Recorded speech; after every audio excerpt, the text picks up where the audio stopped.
जय श्री राम दोस्तों, हमारे चैनल मिस वैष्णव पर आपका हार्दिक स्वागत है। आज हम पोपाबाई की कहानी सुनेंगे।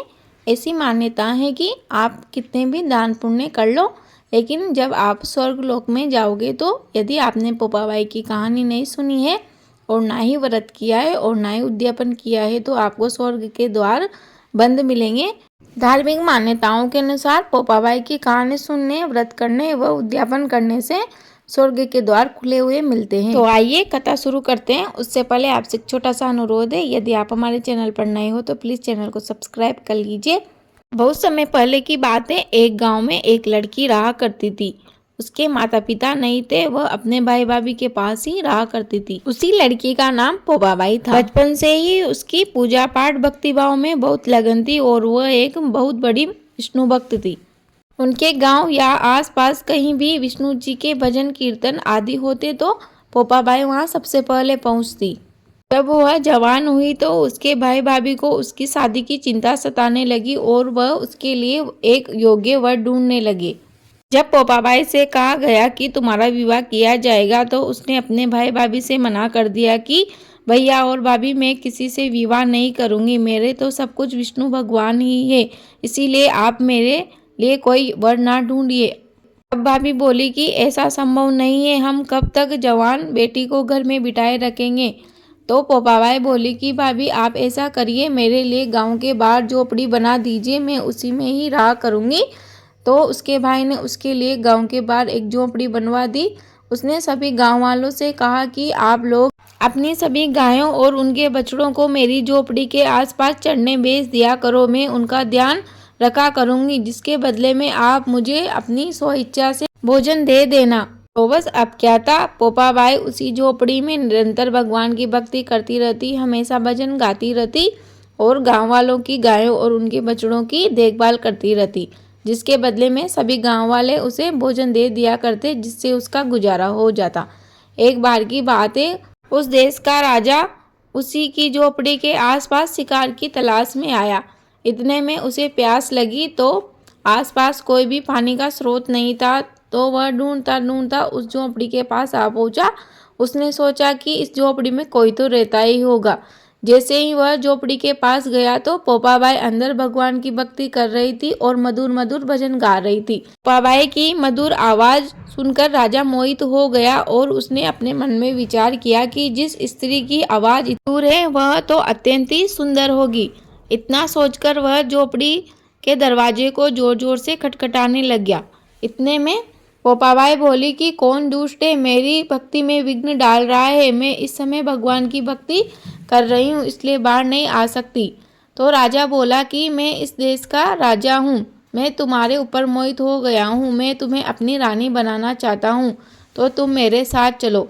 इतना सुनकर पोपाबाई बोली कि मैं किस राजा साहब, आप यह विचार अपने मन से त्याग दीजिए। मैं किसी पराये पुरुष को छूना तो दूर देखती भी नहीं हूँ, मेरे सर्वस्व विष्णु भगवान है, अतः आप यहाँ से चले जाइए। राजा बोला, तुम्हारी इतनी हिम्मत कि तुम मुझे मना कर रही हो। इस प्रकार राजा उसे जबरदस्ती हाथ पकड़कर अपने घोड़े पर बिठाकर अपने राजमहल में ले गया। पोपाबाई ने राजा को श्राप दिया कि जाओ, आज से तुम्हारा सारा राजपाट नष्ट हो जाएगा। ऐसा श्राप सुनकर राजा की सभी रानियां चिंतित हो उठी और उन्होंने राजा को समझाया कि राजा साहब, आप यह किसे ले आए, यह तो एक महान विष्णु भक्त है, यदि इसका श्राप आपको लग गया तो हमारा सारा राज्य ही नष्ट हो जाएगा। लेकिन पोपाबाई की भक्ति में इतनी शक्ति थी कि उसका श्राप असर करने लगा था। राजा के आज गाय मरी, आज भैंस मरी, आज ये हुआ, आज वो हुआ, इस प्रकार करके राज्य नष्ट होने लगा। रानियों ने राजा को समझाया कि देखो, हमने कहा था ना कि पोपाबाई की भक्ति में शक्ति है, अतः आप इन्हें जहाँ से लेकर आए हो वहीं छोड़ के आओ। राजा को रानियों की बात समझ में आ गई और वह पोपाबाई को वापस घोड़े पे बिठाकर उसकी झोपड़ी में छोड़ने जाने लगा।